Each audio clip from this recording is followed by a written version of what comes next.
Most people spend their entire lives inside a cage.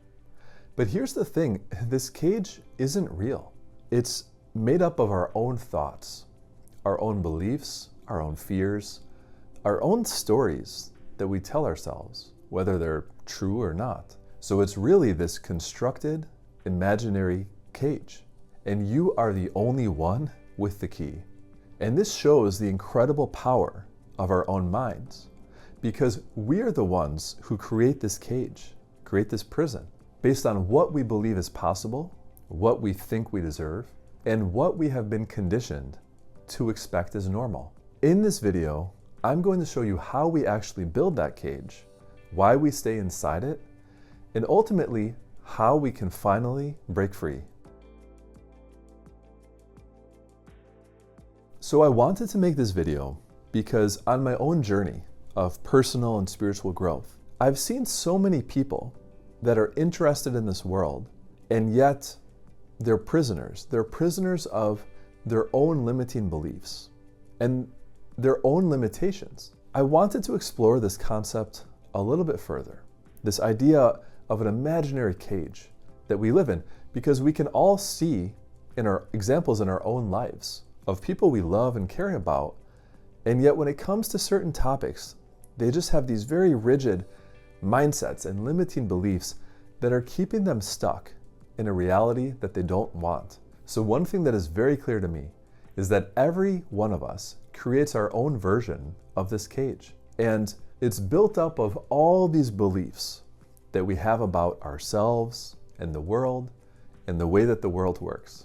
So every time we create some kind of a limiting belief, like I can't, or that's not realistic, or that's just the way it is, we're just strengthening this cage that we've created around ourselves. And a lot of this starts very early when we're children. Depending on the environment that we grew up in, a lot of times these limiting beliefs came from childhood. They came from parents and loved ones who maybe just didn't know any better, and they transferred their own limiting beliefs onto us. And over time, these limiting beliefs, even though they're just beliefs, they're not fact, but these limiting beliefs sort of seemed like the only reality to us, the only reality available. And the mind loves familiar things. And so even though this cage that we create is very limiting, it's also paradoxically very safe. And so every one of us has created this safe space where, yes, it's a little constricted, yes, it's limiting, but it feels safe, it feels familiar. And to venture outside of it is unfamiliar, and so it feels a little dangerous. Isn't it funny how that works? So that's why we keep going through and reinforcing these old limiting thoughts and emotions and behaviors, because it feels familiar and it feels safe. And it's a very predictable way that we can go through life. I mean, life can throw a lot at us, but if we stay in this little cage we've constructed, even though it's not perfect, even though it's very limiting, and we occasionally want to go out, it makes us feel somehow, paradoxically, safe and protected if we stay within it. And that's ultimately why we decide to stay inside this cage that we've created, because it feels safe. We have this fear of the unknown, this fear of what will happen if I step outside and try something different. So we say we want to be free, we say we want to do new things, but that feels a little scary. That feels unpredictable. And again, our mind loves this feeling of being in a familiar place, in a safe place. Another part of this is we're attached to a specific identity. If we were to go out and do something different, that would mean that we're sort of breaking the mold. And what would friends and family say or think about us when they're trapped in most likely very similar cages? It's like by becoming a different version of you, you have to not only confront the fear and push yourself out there, but now it's a question of, who am I?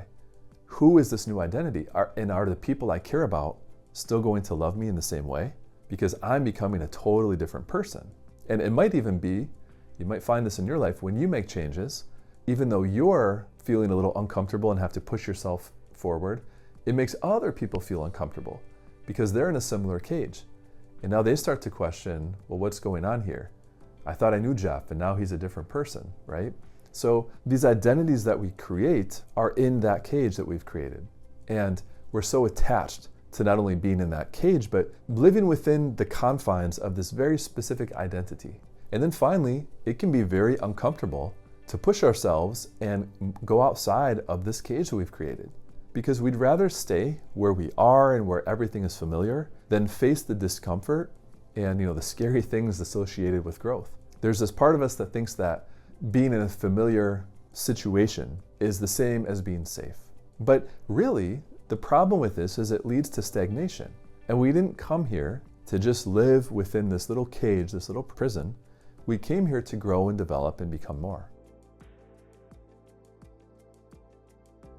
So now I want to talk about how you can break free, how you can break free of this cage, this mental cage you've created for yourself. Again, it's not about fighting anything or breaking free so much as it is just simply seeing the limitations.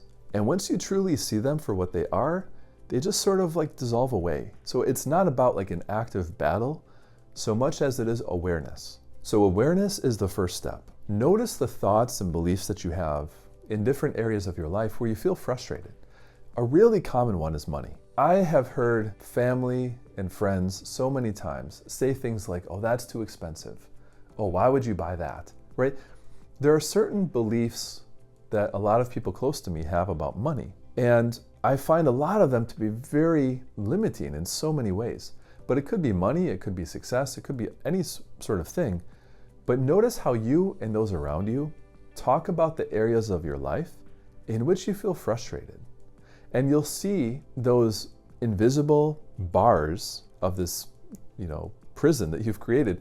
You'll see them start to come to light because you're bringing more awareness to these invisible things. So once you're aware of these limiting beliefs, the next step is to actively challenge them and ask yourself, is that really the way it is? Is money really hard to come by? Is it truly hard to find an amazing job, an amazing relationship? So whatever the situation is, whatever the topic is that you're thinking about, are those beliefs around that topic accurate? Are those ones that you actually want in your life, or do you want a new empowered way of looking at things? You'll really be surprised when you start to question these limiting beliefs and negative assumptions. You'll be surprised at how you begin to see them differently, how they begin to sort of dissolve away when you approach them in a much more conscious manner. So now the next step is to embrace the new identity. Embrace this new identity that you want to create, one that lives outside of these confines, outside of these limiting beliefs. And stop identifying with the version of you that built the cage in the first place. Start identifying with the version of you who is already free. And then act and live from that version of you. So again, I wanted to make this video because there are so many people I care about who I see having difficulty with this concept, that they're not quite realizing how the limitations that are in their life are ones that they themselves created. Again, we are both the problem and the solution because we've created these limiting beliefs and we keep feeding them, but in a sense, we've always had the key to escape from this cage, and we can always open the door and step out into the sunlight whenever we want. It's just that it feels a little scary to do that. But remember, we're here to grow and develop and become the best versions of ourselves. All these limitations that we have about what's possible for us, about thinking we're not good enough, that we can't achieve what we want, those are just stories that we're telling ourselves, and they can all be rewritten at any time that we desire. And if you're someone who is serious about this path of personal and spiritual growth, I'd love for you to join our growing community. Links to my free newsletter are below in the pinned comment and description. And if you sign up right now, you'll receive a free gift. The gift is absolutely free. The newsletter is free, and I'd love for you to join us. Thanks for watching, and I'll see you in the next video.